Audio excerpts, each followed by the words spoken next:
นะโมตัสสะภะคะวะโตอะระหะโตสัมมาสัมพุท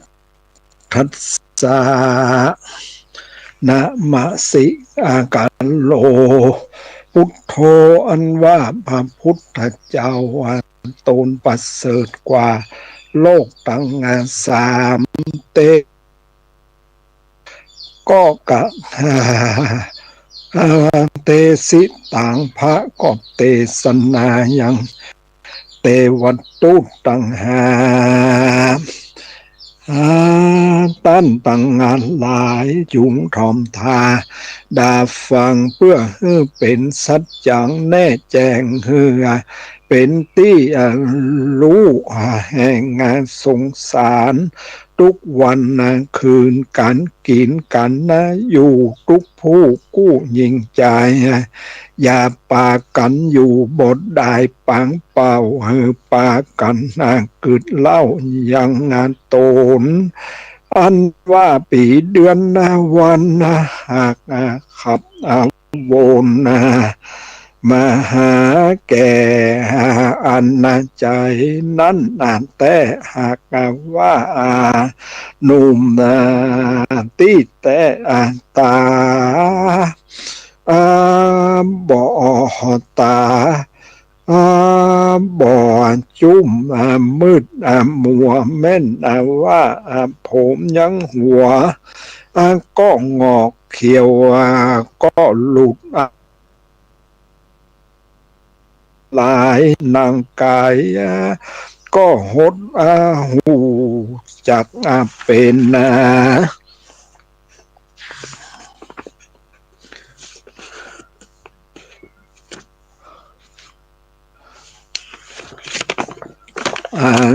จักเป็นดังอี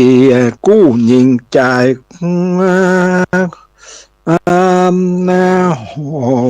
กวนดีปาการคงควายการกัดตำบุญเฮตานรักษาศีลเมตตาภาวนาหาความดีใส่ตัวไปใจอย่านับนานใดอยู่นอนได้การตั้งงานตายภัยบ่รู้อย่าได้ฟูสักเสริญปีเดือนเกินครับแก่พยานที่แผ่ผัดตัวอย่านับใครหัวสะกวายกึดหนีตีลายสู่ตังดีอย่าถือแก้วอันบ่มีกุณก้าแก้วต่ำจ้าบดีเอาป้ากันถือดวงเผาเพชรแก้วอันมีก้าแล้วหันดีงามจุงลองถามกึดลอดเอาใจ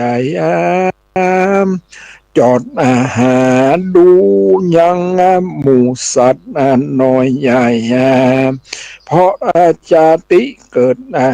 เป็นมาจะลาเบียดเบียนเท่าพญาที่เขาสู่เต็มตนมรณะมาจนตายภาคจุผู้หักเหมือนกัน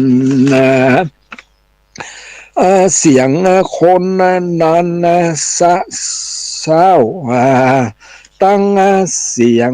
สัตว์ออกล่าหากินตั้งสัตว์บินบน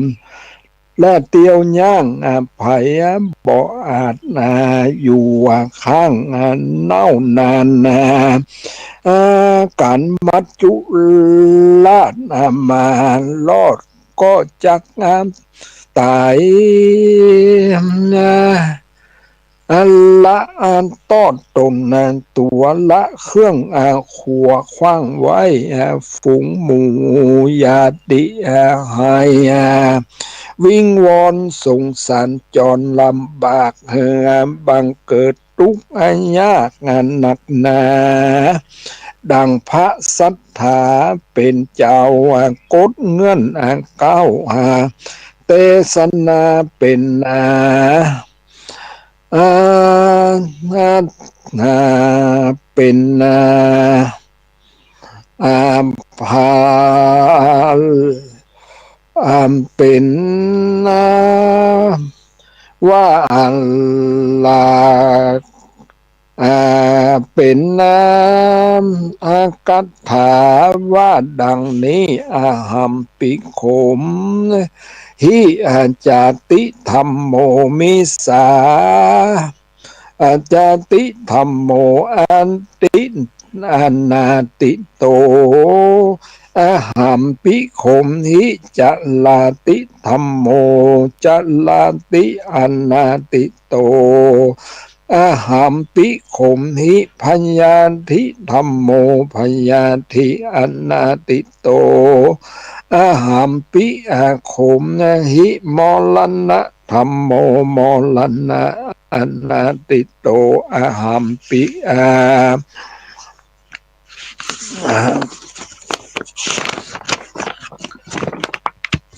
โขมหิทุกขะธรรมโมทุกขะอนาติโต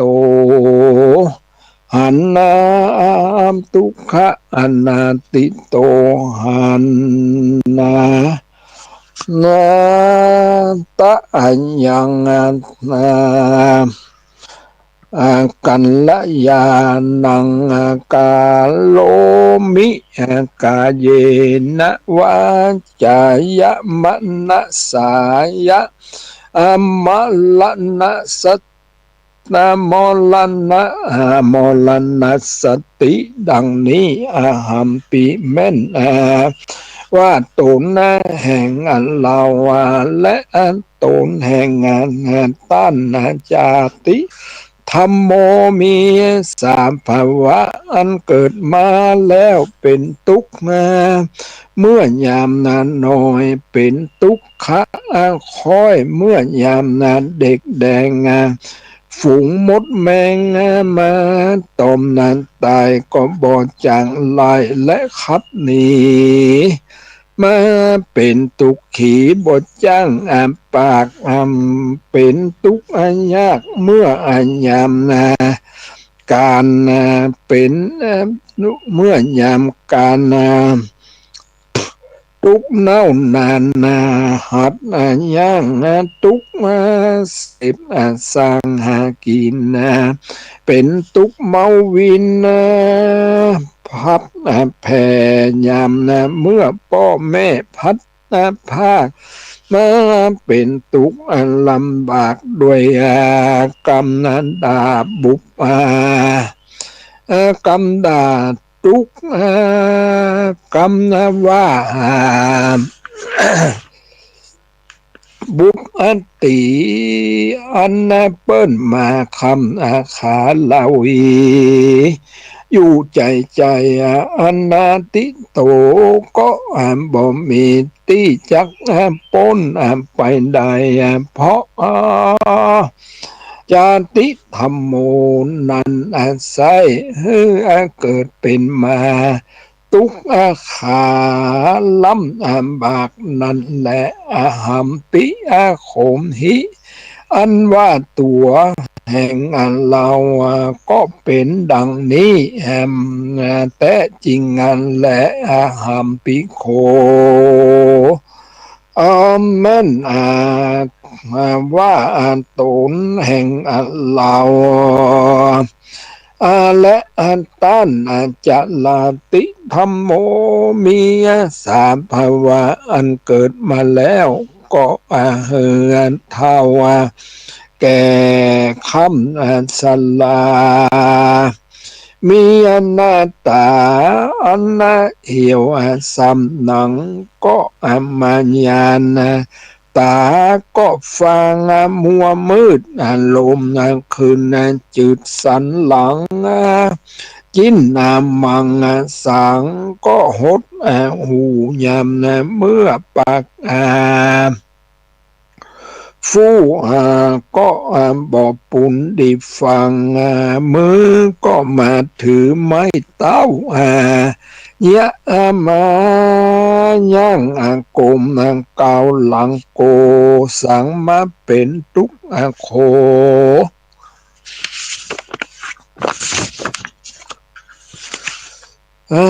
เมื่อเท่าจักลูกน้องกดเต้าสุยสายตุกมาบ่หายเหือดแหงมาเป็นตุกแต่งตั้งธรรมอันนาติโตก็บ่มีเวลาอันจักข้ามล่วงพ้นไปได้จะลาติธรรมโมมีสามภาวะอันเกิดมาแล้วก็เท่าสลาอันนั้นก็มีจริงและหัมปิโคแม้นว่าตัวของเราและตัวแห่งอันต้านตั้งหลายพยาธิธรรมโมมีสาภาวะอันเกิดมาก็เป็นพยาธิสนะบุตธิมี96ประการคือว่าเป็นโลมาสารและฝีมะอากมาเป็นขี้ขากและขี้ลากหลายรูมาเป็นลมบาหมูและหมองข้อเป็นตาต่อและหัวเมามาเป็นลมขึ้น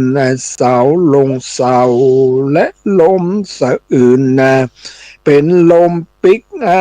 ฟื้นไขสันตั้งตัวอันนาอาพาโทมีหลายหลากบางพ้องก็มาเป็นพญาติลายลากลาวีอนาติโตตุกโตนตัวคนเหล่านี้บ่มีภายล่วงพ้นได้พยาธิธรรมโมนั้นใช่มีสาภาวะอันเกิดมาแล้วก็เป็นพยาธินั่นแต่จริงแหละหัมปิแม่นตัวแห่งเราและอันต้านมะลนะธรรมโมมีสามภาวะอันเกิดมาแล้วและอันตายไปมวลมากตามกรรมแห่งสัตว์ตั้งหลายหากอันใดกัดตามมาลางพ้องก็ตายด้วยโลคาพยาธิ